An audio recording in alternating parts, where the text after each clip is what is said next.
This is the brake and the clutch pedal, and as you can see it's quite a complicated setup with levers and rods.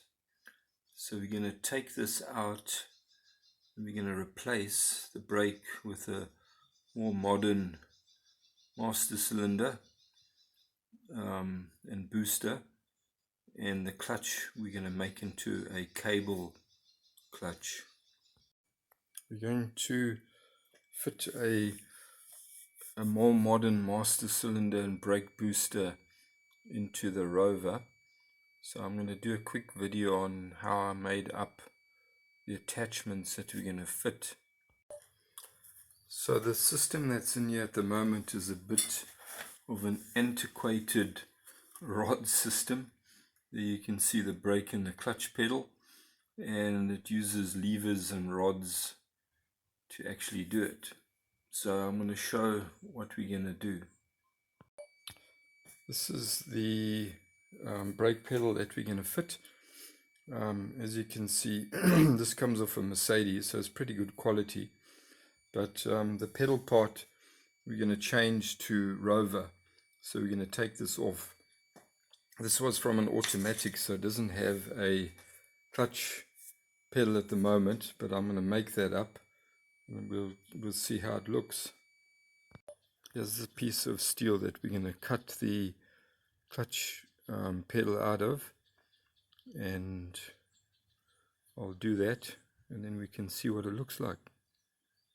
So we've cut out the clutch pedal and we're going to now weld this back piece on here.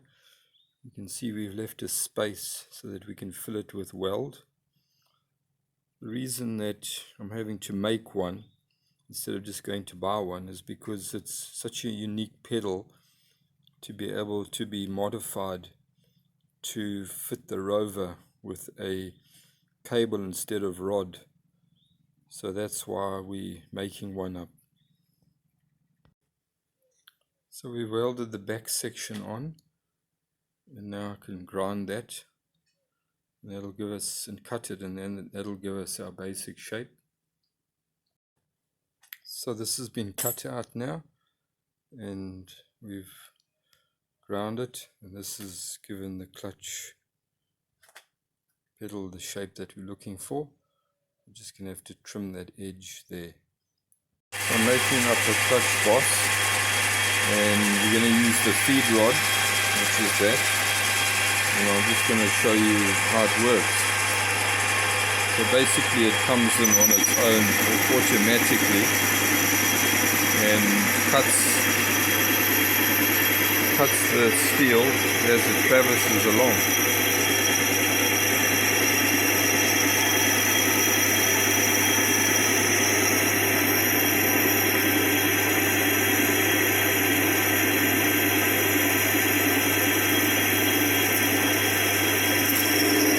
So here's the flange, and then this is the boss, and that's going to fit perfectly in there, and that will go into the clutch. Perfect fit. So here we're drilling a 25mm hole, and this is going through the clutch pedal.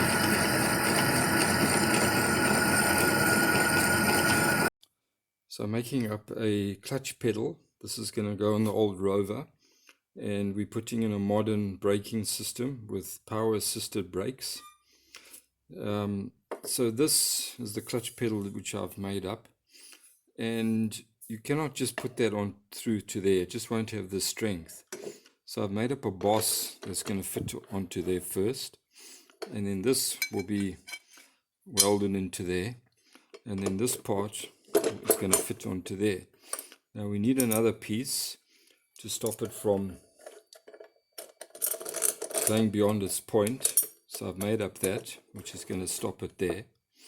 And then if you look at this part here, we're going to use the original Rover pedals.